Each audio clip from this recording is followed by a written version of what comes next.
You know, 8 years ago, I made a video called Weeaboo Screamer Cringe, where at around to 2 minutes and 56 seconds, so 3 minutes into the video, there was a point where I literally like had this laugh, this laugh reaction to one of the crappiest screamers that I've seen on the internet.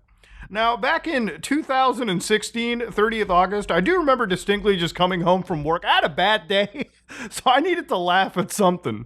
Little did I know the laugh in this video would take a life of its own.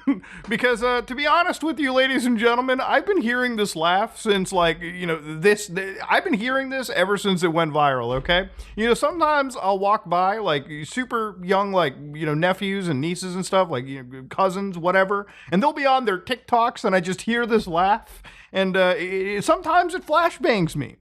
Now, the reason why I'm talking about this laugh on what is a pretty serious video, actually, is they got me on Pakistani national news, okay? It seems as if India, the Indian news, has used your boy to react to Pakistanis. Now, of course, immediately on this, my dad had told me about this. We were basically watching the news from every angle. And I guess at 6:40 a.m. Pakistani time, they're basically playing Indian television, talking about war on the line of control. So you've got like the Hindi written over here.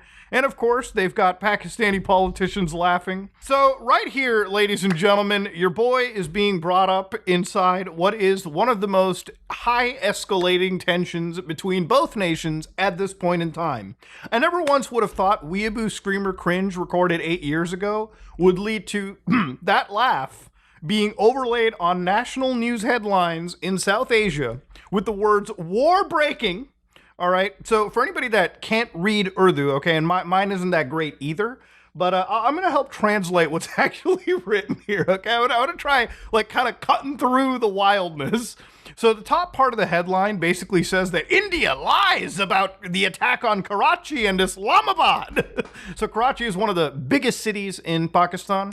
I've actually been to Karachi. Beautiful city, by the way. Absolutely wild shit goes on there, okay? You want to talk about dense, wild stuff? It's Karachi, okay? Crazy stuff. Again, the bottom headline is government rejects the lies and accusations of Indian media. And they also do talk about the foreign ministry as well. So obviously Pakistan is trying to roast us back. It's roasting going on, okay?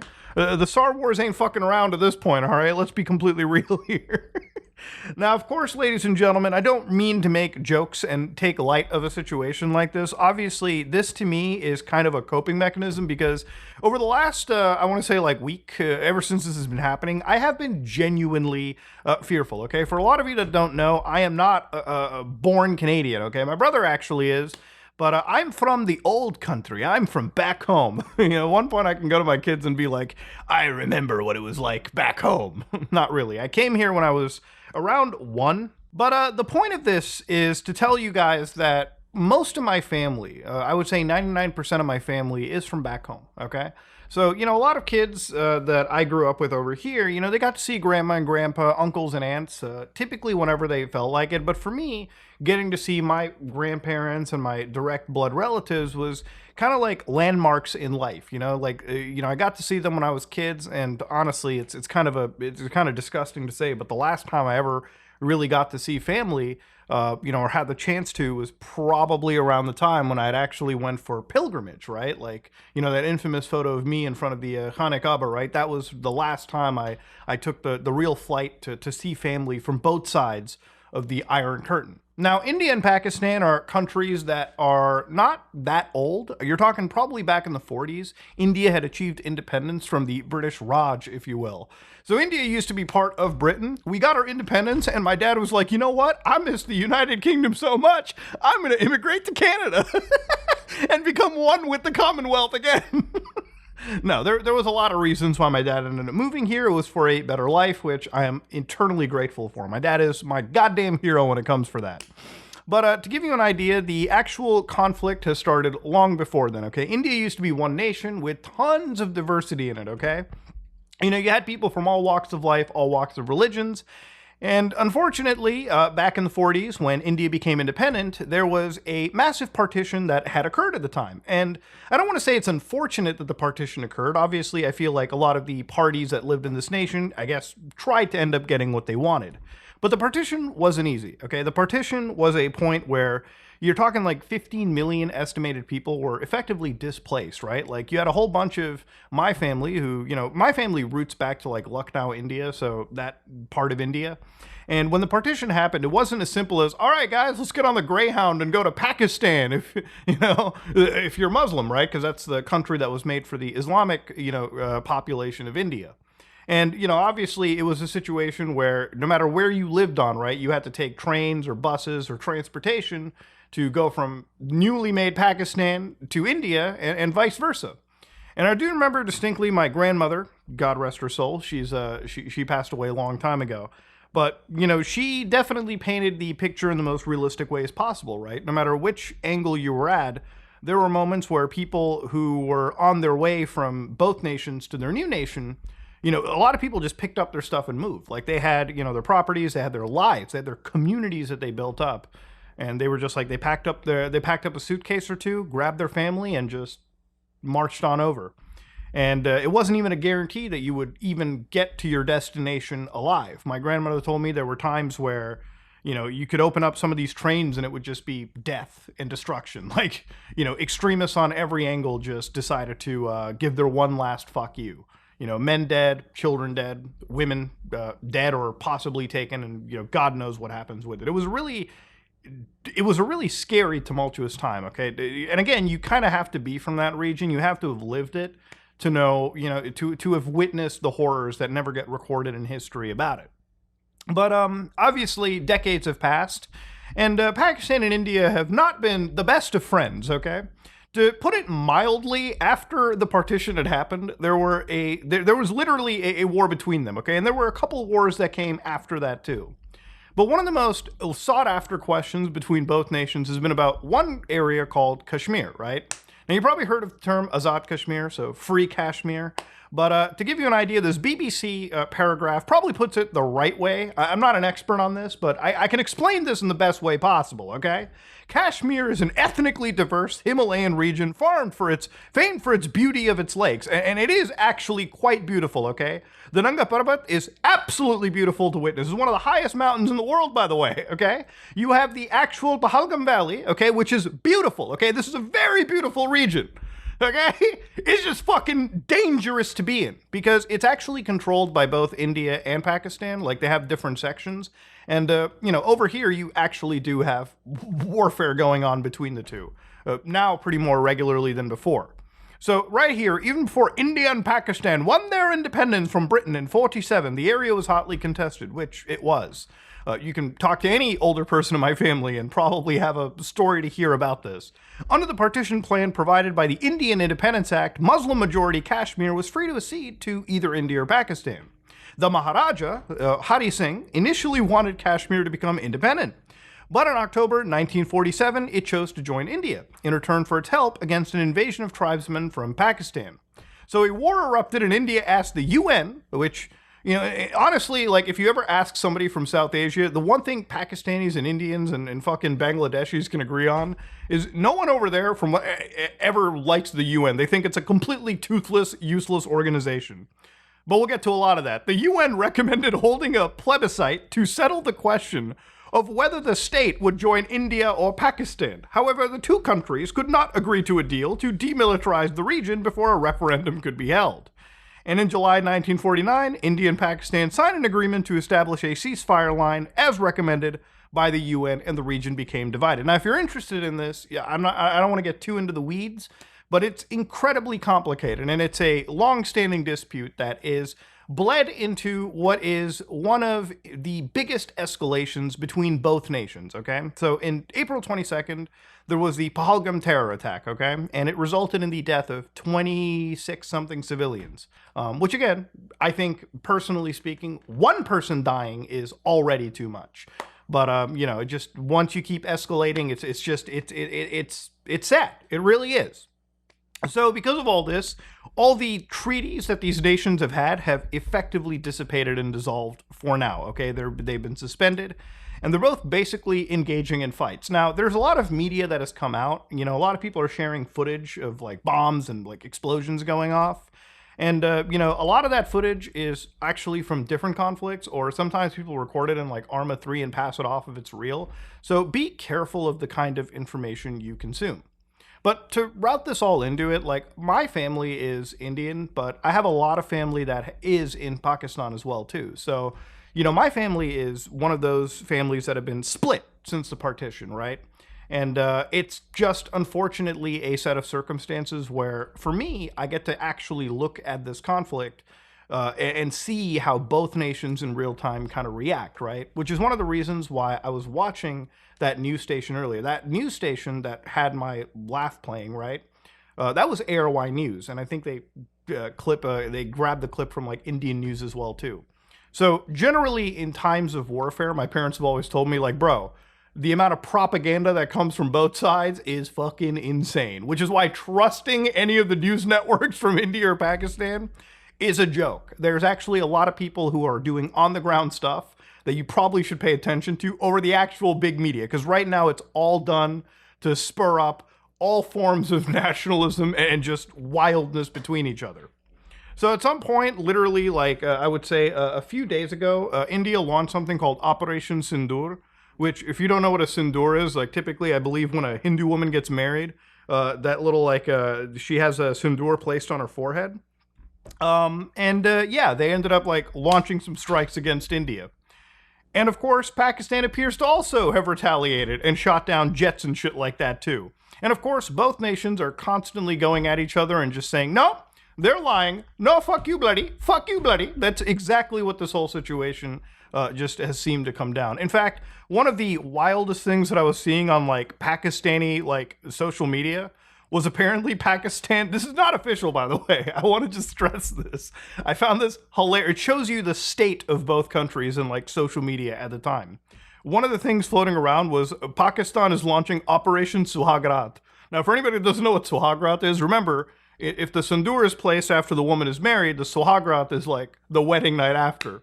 So basically, Pakistan wants to buttfuck the Indian military.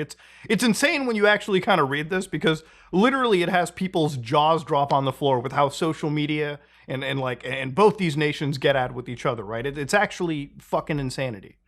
But that's really all I have to say about just this particular situation. There's a lot of scholars, historians, experts that know this stuff in real time and know how to better interpret it.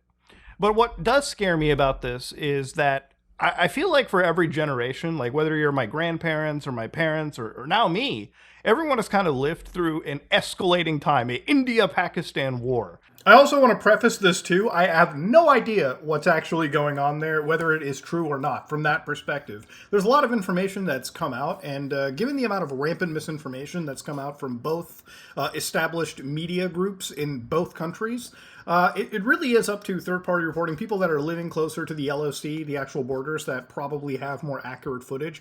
And even then, I highly recommend you constantly be vigilant of, you know, AI videos, fake stuff. And again, especially people repurposing video game footage from like GTA 5 or Arma 3 and making it look as if it's actually like combat footage, because there is a lot of misinformation floating around. And I think a lot of social media is currently, a lot of the social media in the area is trying to use pieces of misinformation to rile up their groups. But yeah, it's wild, okay? Especially when you got family there and you're involved and you're able to look at it from a sideline perspective and sort of be able to cut through the propaganda that exists at both ends of both countries, so to speak.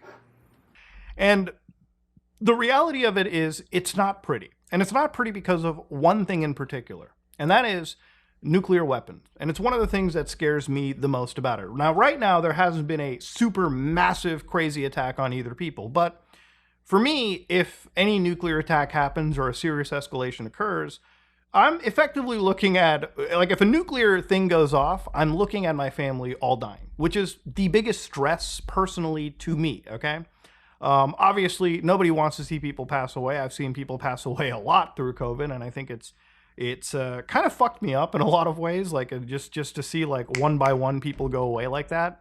But the possibility of like these things escalating to a point, because generally in the past, Pakistan and India have always kind of had like spats, even with their militaries. But this is like a escalation that's far different than what we've seen before.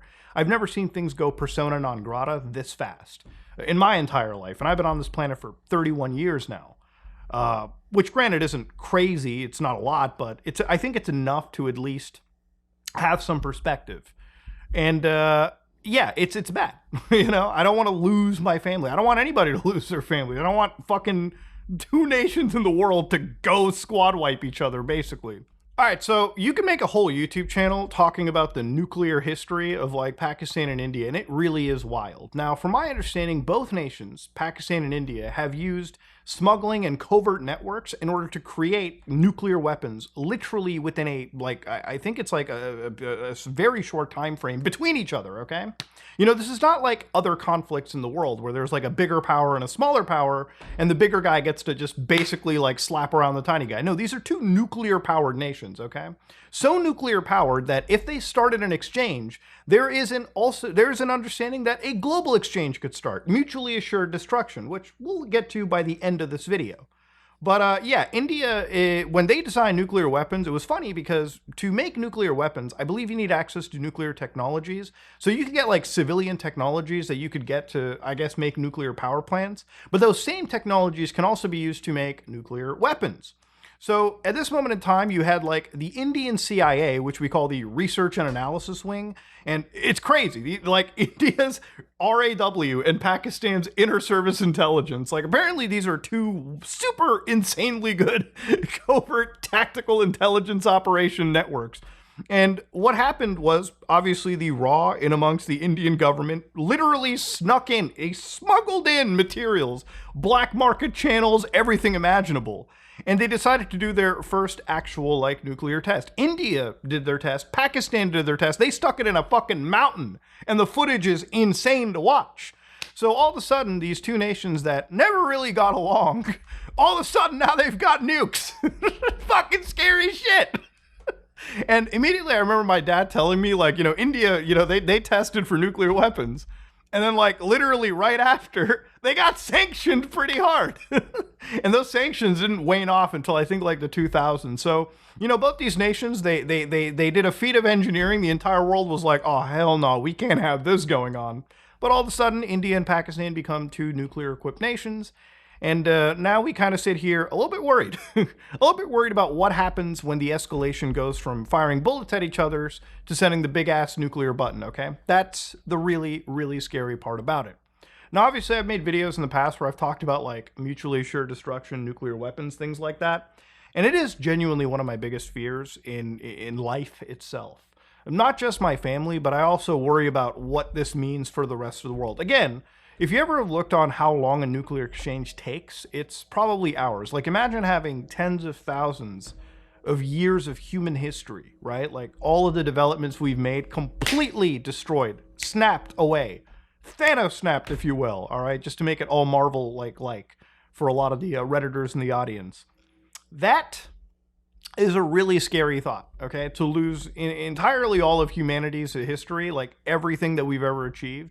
All because, there's a set group amongst us that just don't get along. Now, as an Indian person that kind of, that like grew up amongst everyone over here, I remember being a kid and like, back then, when you're in school, I do distinctly remember there was like maybe 4 South Asian kids, right? 3 Indians, including me, and then like 1 Pakistani kid. And typically when you're over here in this side of the world, all those prior beefs that we had. I mean, one country doesn't even fucking eat beef at this point. All that kind of goes away. Over here, you look brown. I guess you guys are just the brown people, okay? It is what it is. And there's kind of like a camaraderie that builds, I would say, amongst the broader South Asian community, okay? I'm never really one to like, if you're somebody of my age, like if you've lived in Canada your whole life, and you're a South Asian person, a lot of that beef that comes from like the baggage of our parents and our families, that tends to go away. So the perspective that you kind of have here is that of a Canadian individual, but I don't know. I've always gotten along with everyone from Pakistan and India and Bangladesh and all that part of the world. To me, we're all just humans. That's kind of how I lived my life. In fact, to kind of extrapolate it, it's also how I built like this channel, right? Like the name Some Ordinary Gamers is not because there's like a whole group of like 7 or 8 people. Ed Max's channel used to have like what, one other host, Zide back in the day. Like we're talking year 1, and but the name Some Ordinary Gamers was a place, you know, where we could build a channel that, you know, had a community of people that were gamers, right? You know, a gamer can be anybody. It can be somebody that's black, brown, Asian, gay, lesbian, you know, an alien even, right? Like some alien could crash land into my fucking backyard, live in my attic. And as long as they touched a controller at some point, it doesn't matter if you're from Mars or you're from like the Andromeda galaxy, brother, you're a gamer, okay? And it was that like level of like title where you could just apply it to anybody. And ultimately, no matter who you were with what background, you all just came together and, you know, got along. And that's what, maybe that's a hopeful part of me. Like one day everybody in human history can get together and get along. But I don't know. I guess the older I get, the more like the more childlike that all just seems. But yeah, living over here and seeing everybody get along is a lot different than being back home in India and Pakistan right now and constantly seeing, you know, the media push each other at, you know, each other's throats. It's a fucked up world to be in, okay? It's a place where, you know, when people talk about the dangers of like misinformation, that really is the prime example, okay? To see people raised in an environment where they're effectively taught that you guys should just be enemies. When at the end of the day, all right, like, what is really the big cultural difference, right? When I was growing up, a lot of the Pakistani families, they were watching movies from Bollywood, okay? We were all watching the same people on TV. We were all watching the same movies. And, you know, there were so many Pakistani comedians, like I think it was Omar Sharif, that like ended up going to India, just straight up roasting Indians in front of other Indian like comics. And people were just having a laugh. You know, it's like these are two people that realistically have always been able to have a laugh with each other. But it just seems like there's a group amongst all of these sects that just keep pushing for, you know, this hatred and anger with each other. And this hatred and anger eventually will lead to a point where, you know, all these wars that we're looking at, they'll eventually become so big that the entire world will have to kind of fucking pay attention to it. I really hope nothing escalates here. Again, like, it's one of my biggest stresses. Obviously, outside of YouTube, I'm mostly giving a shit about my family. And I mostly care about the connections and ties that I have. And, you know, I really hope at some point the family WhatsApp group, you know, the 100 people that exist in it, you know, I hope it doesn't go dark. I hope all this stuff gets resolved pretty peacefully. But we live in crazy times. And sometimes it's crazy to see yourself on your home country's national news being used to roast the other person. I feel like I live in fucking clown world. And honestly, like, this video is kind of a roller coaster. Like, I'm trying to, I want to have a laugh with every video I make. Like, I really do. But, sometimes reality just kind of sets in, and, I hope the best. If you like what you saw, please like, comment, and subscribe. Just like if you dislike it, I am out.